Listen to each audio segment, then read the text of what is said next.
Hey everyone, Fear Crawler here. Welcome to the Who are you? I'm Mr. Ethan. Where's Mini Crawler? Anyway, today's video deals with cops. You know, Fear Crawler used to be a cop. No, you weren't. You're right. Enjoy the video.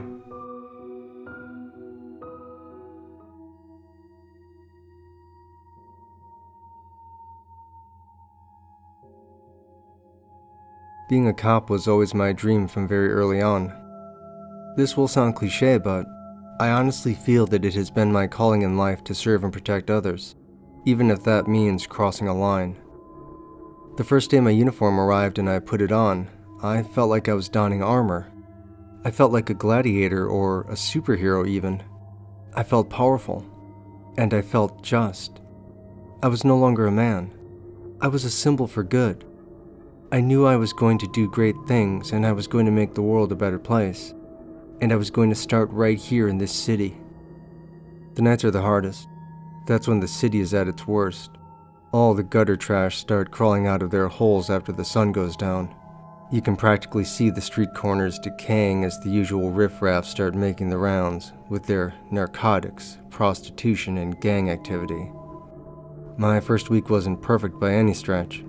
It could have gone a lot smoother, but as a rookie, nothing ever goes to plan. I knew this going in.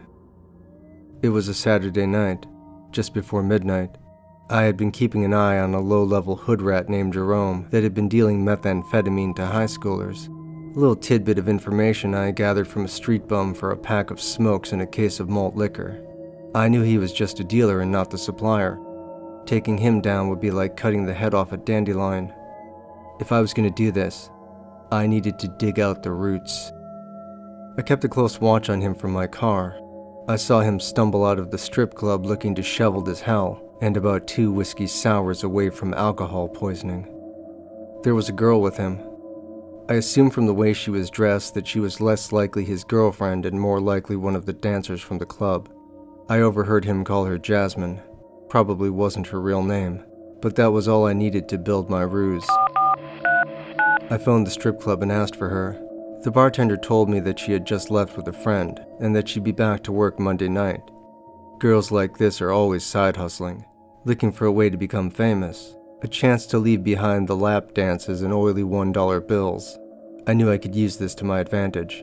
I said I was sorry for calling so late and identified myself as a scout for a modeling agency.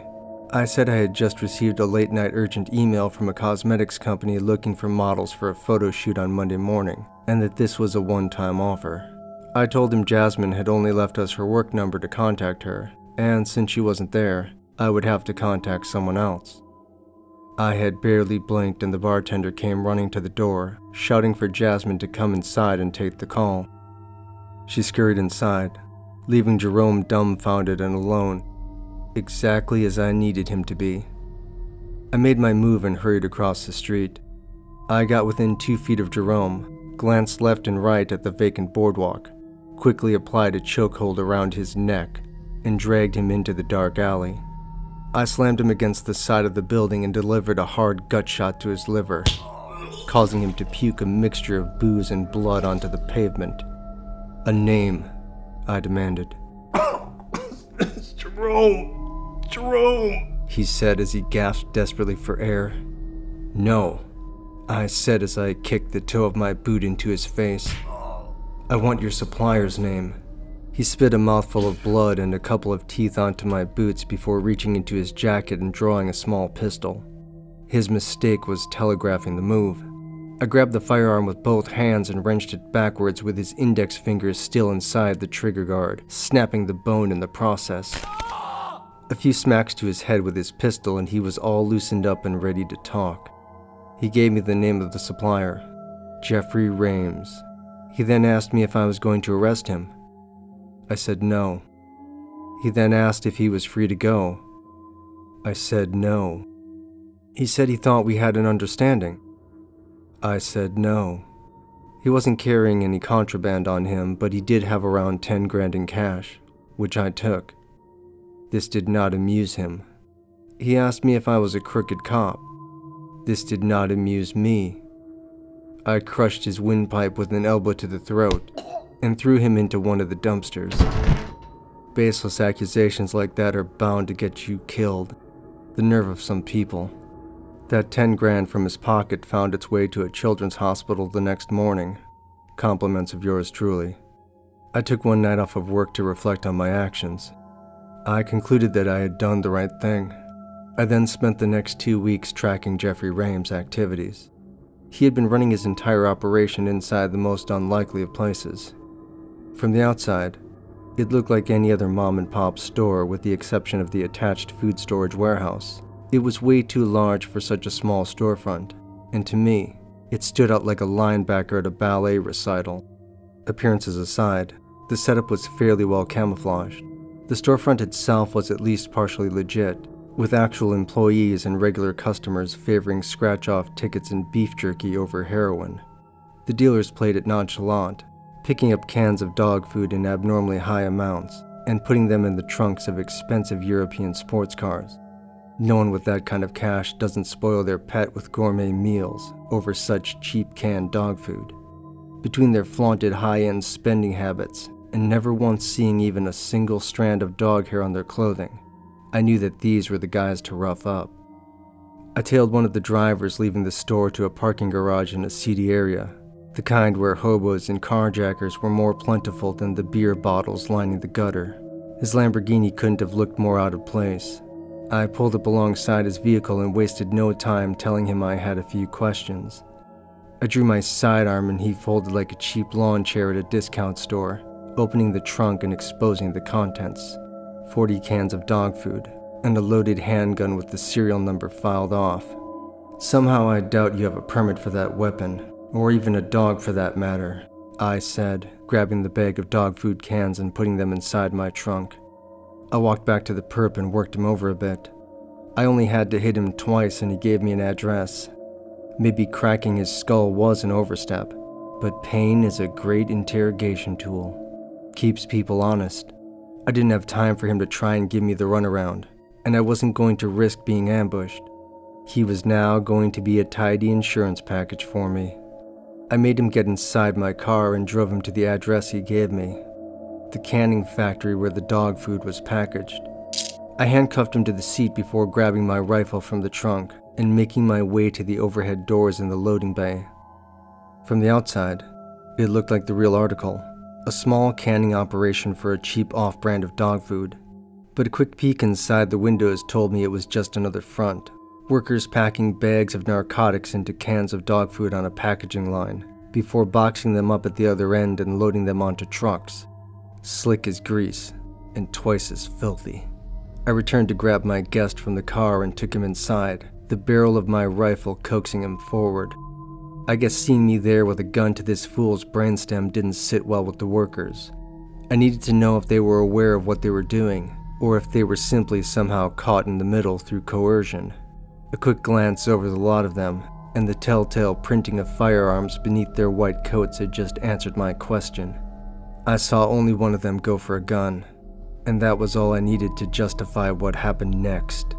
I sent a rifle round through his skull and watched his brain meat spray all over the packaging line. I wasn't screwing around.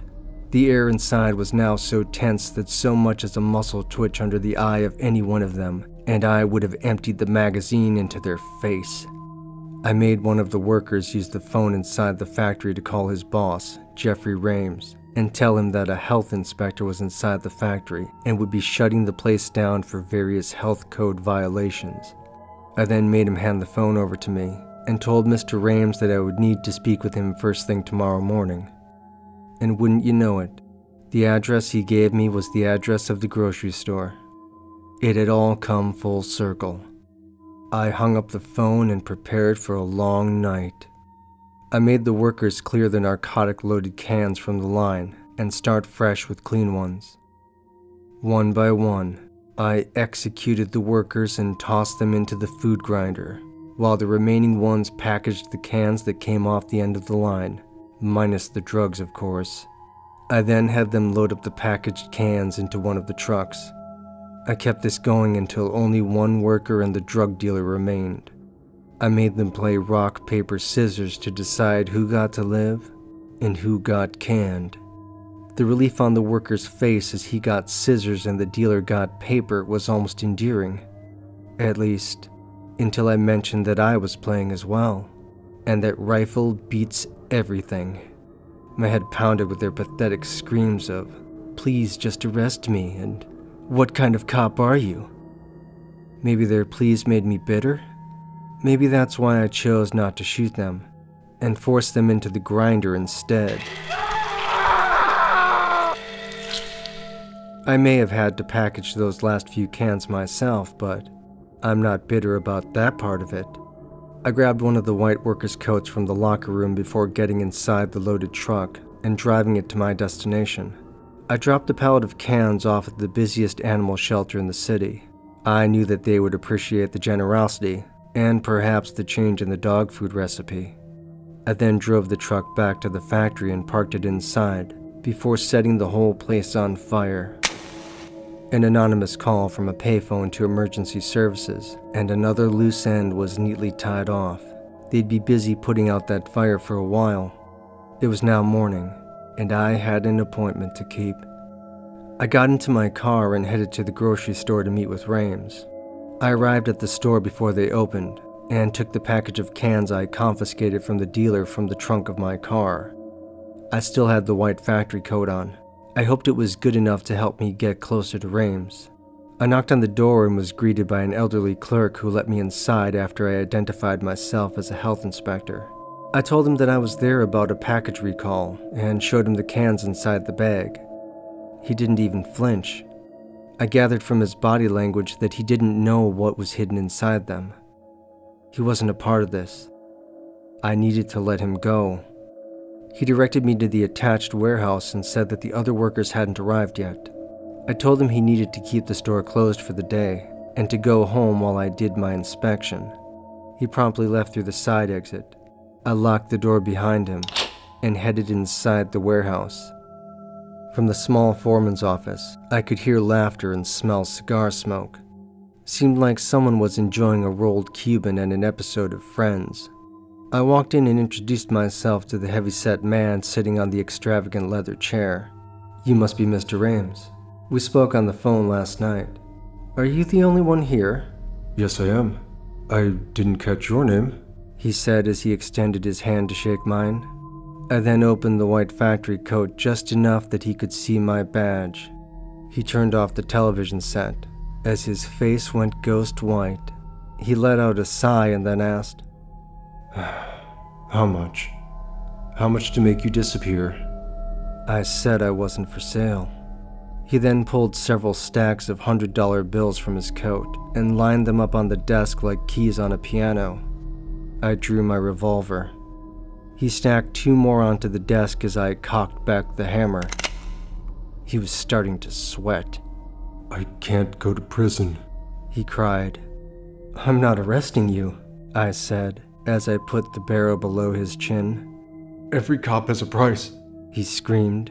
"Every cop can be made dirty." I laughed and said, "You know, you guys keep saying that." "It's true," he shouted. You can all be bought and sold." I shook my head. "No, not that part. The part where you all keep assuming I'm a cop. You know, I've always wanted to be one." That was a real mess. Point blank with a .357 always is. I couldn't get his blood out of my uniform. Good thing I ordered 2 more from the costume store. You know, being a cop was always my dream from very early on. This will sound cliche, but I honestly feel that it has been my calling in life to serve and protect others, even if that means crossing a line. Well, that's all for today's video. I certainly hope you enjoyed. I'd like to thank Mr. Ethan for being in today's video. Until next time, everybody take care, be safe, and above all, stay scared.